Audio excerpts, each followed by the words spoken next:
ಕೊಡ್ಲಿಪೇಟೆ ಸಮೀಪದ ಜನಾರ್ದನಹಳ್ಳಿಯ ಹೇಮಾವತಿ ನದಿಯ ಹಿನ್ನೀರಿನಲ್ಲಿ ಮೀನು ಹಿಡಿಯಲು ತೆರಳಿ ಬಳಿಕ ನಾಪತ್ತೆಯಾಗಿದ್ದ ನೀರುಗೊಂದ ಗ್ರಾಮದ ನಿವಾಸಿಗಳಾದ ನಾಗರಾಜ್ ಹಾಗೂ ಶಿವರಾಜ್ ಅವರ ಮೃತದೇಹ ಭಾನುವಾರ ಮಧ್ಯಾಹ್ನ ಪತ್ತೆಯಾಗಿದೆ. ಎನ್ಡಿಆರ್ಎಫ್ ಯೋಧರು ನಿರಂತರ ಕಾರ್ಯಾಚರಣೆ ನಡೆಸಿ ಇಬ್ಬರ ಮೃತದೇಹಗಳನ್ನು ನೀರಿನಿಂದ ಹೊರತೆಗೆಯುವಲ್ಲಿ ಸಫಲರಾಗಿದ್ದಾರೆ. ಸ್ಥಳಕ್ಕೆ ಶಾಸಕ ಡಾ. ಮಂತ್ರಗೌಡ, ಸೋಮವಾರಪೇಟೆ ತಹಶೀಲ್ದಾರ್ ಮೂರ್ತಿ, ಶನಿವಾರ ಸಂತೆ ಪೊಲೀಸರು ಭೇಟಿ ನೀಡಿ ಪರಿಶೀಲನೆ ನಡೆಸಿದರು. ಸೋಮವಾರಪೇಟೆ ಸರ್ಕಾರಿ ಆಸ್ಪತ್ರೆಯಲ್ಲಿ ಮೃತದೇಹಗಳ ಮರಣೋತ್ತರ ಪರೀಕ್ಷೆ ನಡೆಸಿ ವಾರಸುದಾರರಿಗೆ ಹಸ್ತಾಂತರ ಮಾಡಲಾಯಿತು.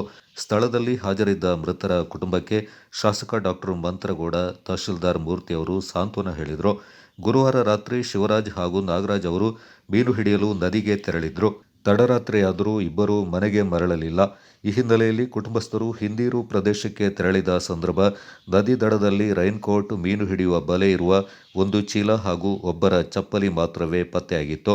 ಘಟನೆ ಕುರಿತು ಶನಿವಾರ ಸಂತೆ ಪೊಲೀಸ್ ಠಾಣೆಯಲ್ಲಿ ಪ್ರಕರಣ ದಾಖಲಾಗಿದ್ದು, ಪೊಲೀಸರು ಮುಂದಿನ ಕ್ರಮ ಕೈಗೊಂಡಿದ್ದಾರೆ.